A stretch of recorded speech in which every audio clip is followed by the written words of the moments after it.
So last night, after we got done with what we were dealing with, right? Yeah. I got on Netflix and I watched the Untold Johnny Manziel. So I learned a lot Okay. that I didn't know about Johnny football.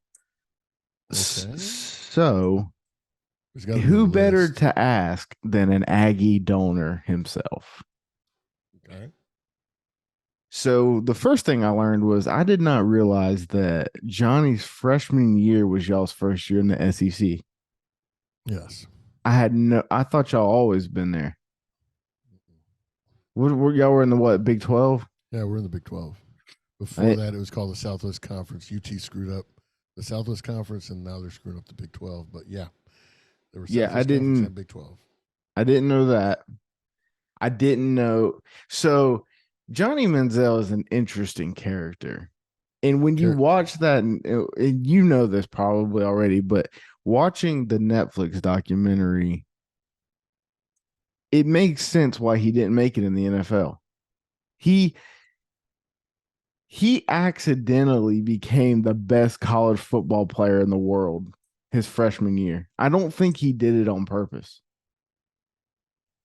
That's my opinion. wait a minute. That's my Okay. opinion. Okay. Okay. You don't accidentally become, Yes, dude. you don't accidentally have those gifts. Oh, no, no, You- no, no. I'm not talking about his gifts. He was an athletic freak, Yeah. but he did not. I don't know. I don't think he went into Texas A&M thinking I'm gonna bust these dudes' asses. I think he just started playing backyard football, and it fucking worked. Because he even admits on the Well, documentary that yeah. he didn't watch film. He didn't even read playbooks. The motherfucker just played football. Well, Cliff Kingsbury. Okay, this is where I'll give Kingsbury a lot of credit because Cliff was young enough to understand. First of all, he didn't even hired Sumlin knowing we were going to the SEC. Sumlin was a character himself. He was like the face of A&M going into the SEC, coming from Houston, being the OC there, putting up a lot of points under Dana, whatever his name is. He's a West Virginia now, but so Cliff got him there. Now he was a freak in Kerrville, and the reason his parents took him over there is because Johnny doesn't have all the screws that fit. Like somehow he's got round screws into square pegs in his brain. Like Yeah. his shit don't really work very well, um, but it fit in Kerrville because Kerrville, like it said, they were like a military type workout regime type of stuff, and it works for him. Mm-hmm. But they noticed soon enough in high school that just put the ball in his hands. I mean, he told you his first play from scrimmage, he scored a touchdown, an 80-yard touchdown or a 70-yard touchdown. They called it back for holding. Well, the coach called the same play, Scored 90. and he went 90, Yeah. right? And the coach knew, hey, I just got to put the ball in this kid's hand, and it's like men amongst boys, his freshman year, his senior year in high school, a bunch of coaches went and go watch him, and it was standing room only because it's Johnny Manziel, and he just did stuff that you couldn't believe. We couldn't believe he didn't go to Texas. Like Right. Texas is so fucking arrogant that they just passed up on this kid, and they can't tell you that. Well, we knew he was a head case and blah blah. No, you get him there for a year, you win a national championship. Plain Yeah, and simple. dude, Johnny. So I don't think because he'll tell you did you watch the documentary? Yeah. Yeah, like he says in the doc, he's like it happened so fast, Yeah. like really really fast, and He just then does his shit. I mean, you heard his motto: "Win or lose, we booze." yeah, Like like he was, and his best friend said it best. He said it himself, and Cliff did too. His best friend said, "This guy played so he could party afterwards. yeah, He yeah, didn't he didn't party because he played well. He played so he could party afterwards." And even Cliff told him after he was hung over, what he goes, "You better play your ass off," and he did. I think it was against Mississippi State. He was hungover. He was sweating out of both ends of his ass. So, And so did you get to see Manziel live? Like you got to go watch a game? I saw one. I saw one. I think I saw one game. I went to watch him once. But it's just he was a spectacle. The guy, Yeah, he's just one of those dudes. You know, he reminded me a lot of the kid that y'all had at Carolina. He was here at Cam Newton. yeah, He was here in Bryan. No, Brenham. I'm sorry, in Brenham, playing JUCO ball yeah. before he went to Auburn.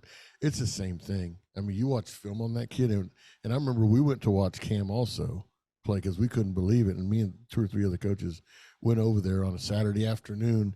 There was 100 people in the stands because it's Brenham, Texas. Uh, but yeah, it was watching a 6'6" athlete playing against a bunch of high school kids. That's the way Johnny was, man. It was the same way. But you had to have if Cliff Kingsbury wouldn't have been there, Johnny would have never happened because nobody knew how to talk to him. Nobody knew how to relate to him. A kid like that, there are kids like that out there that sometimes you just got to say, put your ego aside, say, screw it. Here's the ball. Go into some ball games. He literally said when he got to the NFL, he was like, I just didn't want to be there.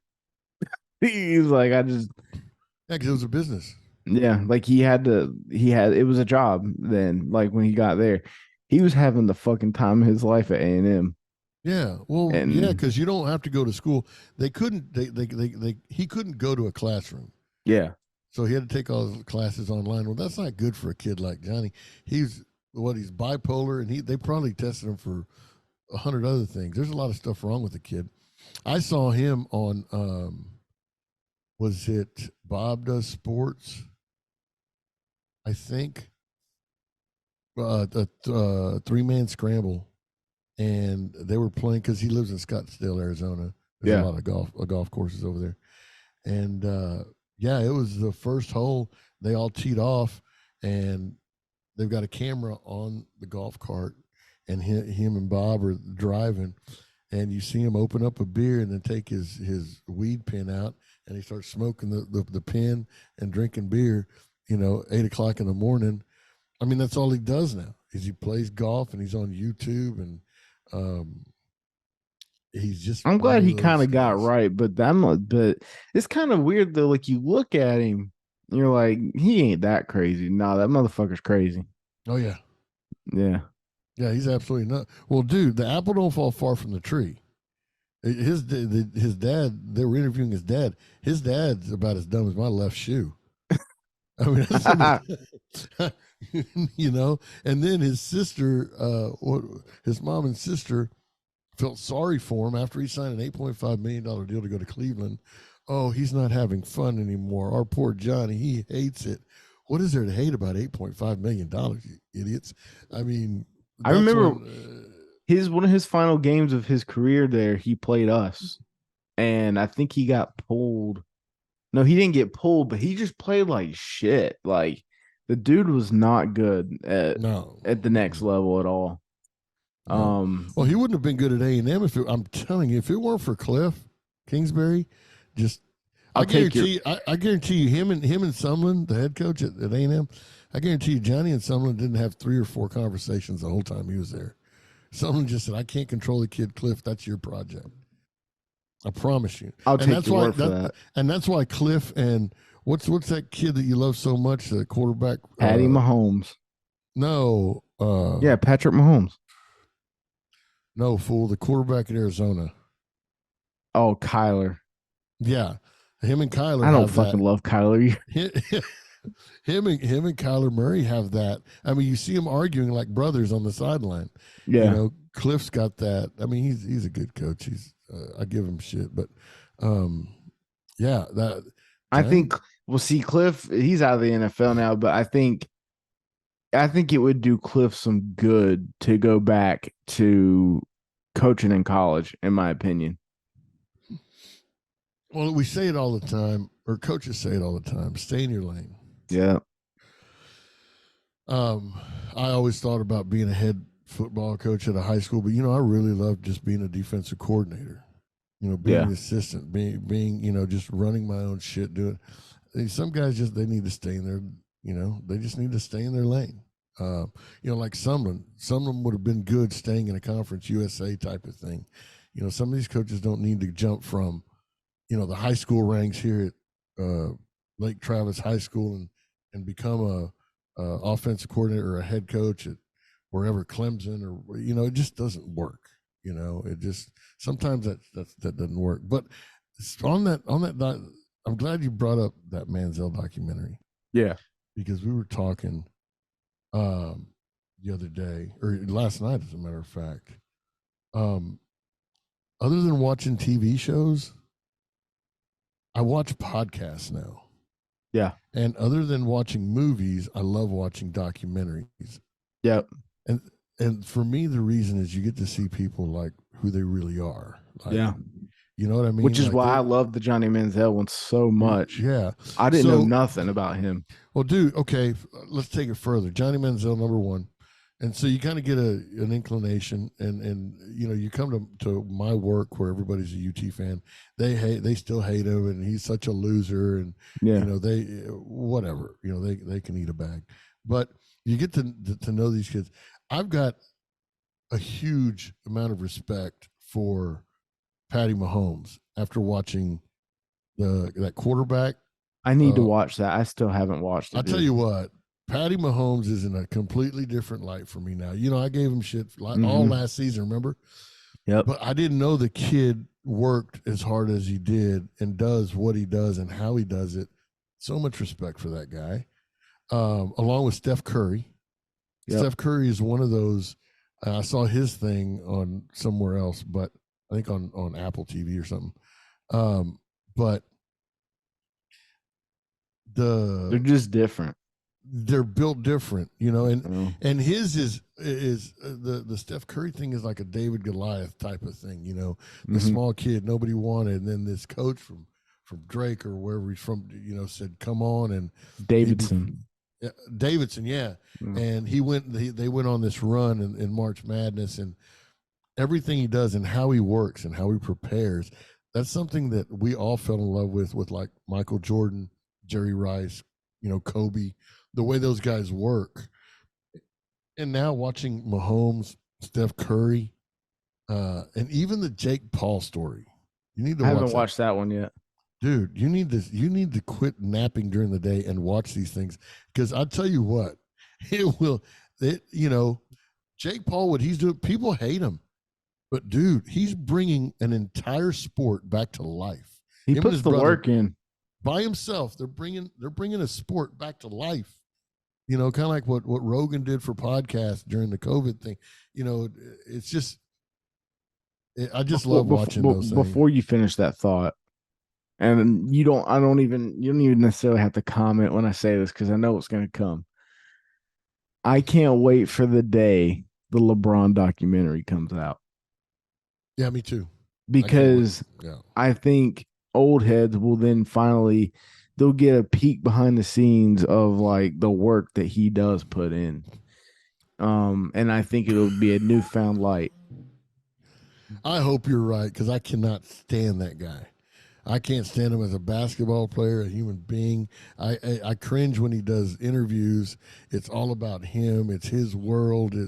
He does nothing for nobody except for himself. So okay, moving on. I do want to go. I want to go back. I want to go back to Steph Curry, because I have a dream that'll never happen.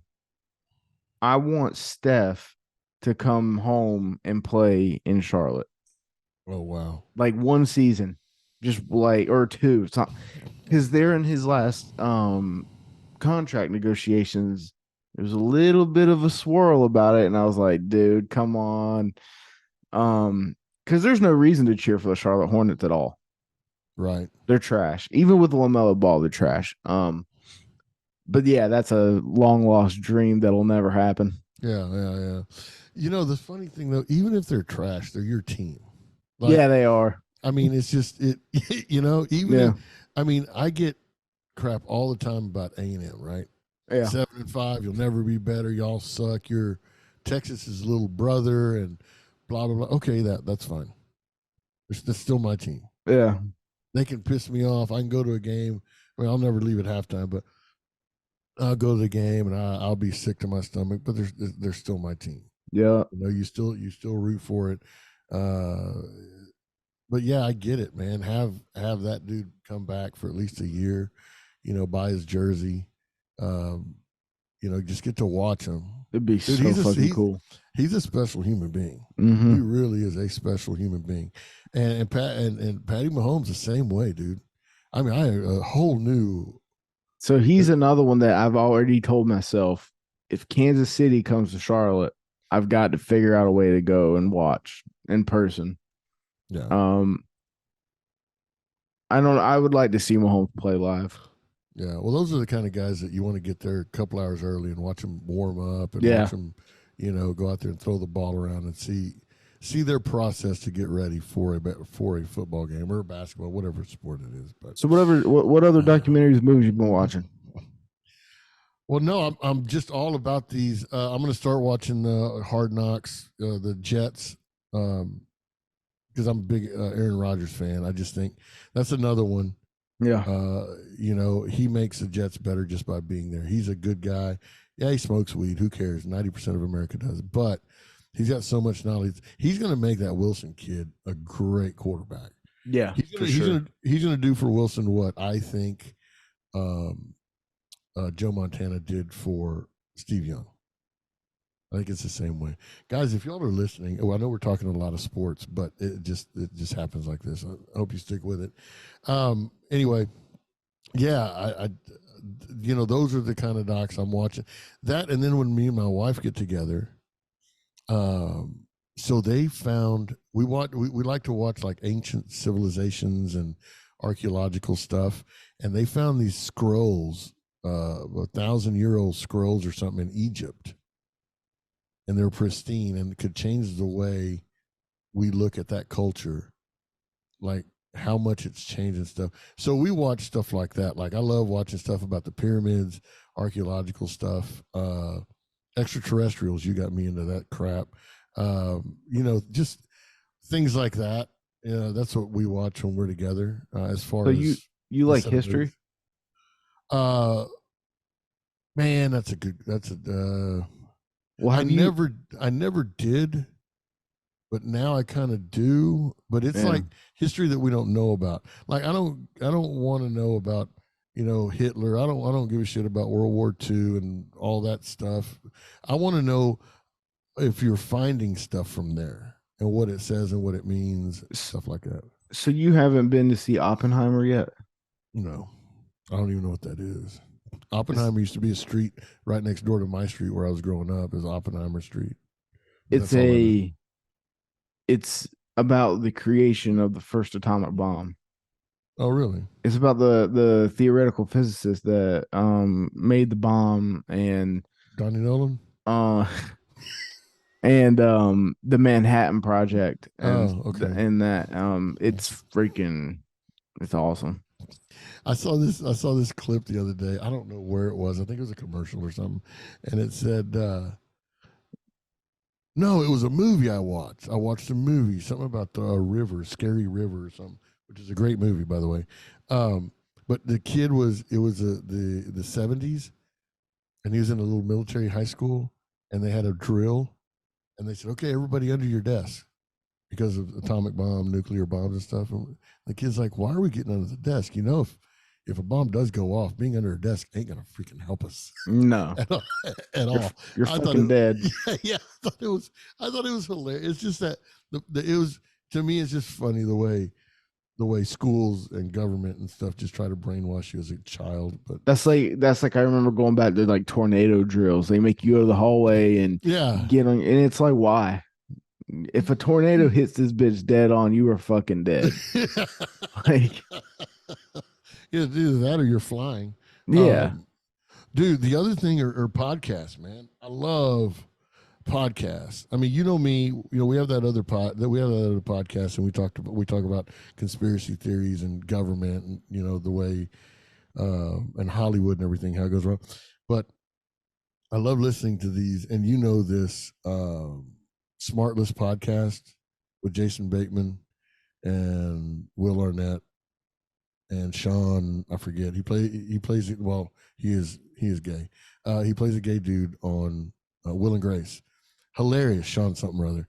Hilarious. I saw their documentary, so then I started listening to their podcast every day until I listened to every single podcast they've ever made. And they have, some big stars on there. But dude, they are just funny people. Whether they vote for Biden or Trump, I could give two shits. I don't care about any of that. But just them talking to me is funnier, than watching some stupid TV show, which right now my favorite TV show is Ugly Betty. But anyway, we I love watching those, those types of podcasts where they just talk. Yeah. And where you've been, what have you been doing? And you kind of get to know some of these really famous like movie stars, TV stars and stuff. So yeah, what have you been watching? What have you been doing? I'm more, dude, I like clockwork. Every Monday I start listening to Two Bears, One Cave still. Like I have to listen to it. Yeah. I've just recently, and I know you're gonna think I'm crazy. I just started listening to more Barstool podcasts. Oh, good. Yeah, I picked up BFF the other day, and I was listening to it. It was pretty good. Dave was on there. Yeah. Well, he bought it back, so for $1. So that's cool. Yeah. Greatest deal in the history of deals. We talked about that earlier. They're gonna start their pick'em shows and stuff like that too. Brandon's gonna get on there. He's a big college dude. You need to check out Bob Does Sports. You'll love that guy. Those guys are hilarious. Okay. Just like they're nobodies. Joe Rogan, I'll hit him occasionally. It's got to be a guest I'm interested in though to listen to him. Because it's got to pique my interest. Like if it doesn't, then I'm just really not going to listen to it. Theo Vaughn, you know Theo Vaughn? Yeah, that dude is just naturally fucking funny. Yeah. Well, he's halfway tarded. Like he's halfway there, bro. Like, he'll tell you he's not autistic, but he's got tendencies. He says that himself. He said that himself in his own podcast. I mean, what? That's just the way it is. Yeah. I think that's a good spot to end it. Hey, man. I think we all got tendencies. Yeah. Okay. All right. So, man, good to talk to you, brother. This is a great Saturday morning. Yep. Close it down. All right, man. Hey, it's good to talk to you. Hey, we're on. We are on Coach's Call on Tap now. You moved everything over. By the way, Triston, thank you. You're doing a fantastic job with all of this stuff. Go to YouTube, Coach's Call on Tap. Hit the playlist. You can watch this podcast. You can watch our Pick'em podcast. You can watch our NFL NCAA podcast. We got a lot of different stuff over there. Go join us. Go check it out. Hit like, follow, comment. We appreciate you listening. Thanks, Tris. Deuces.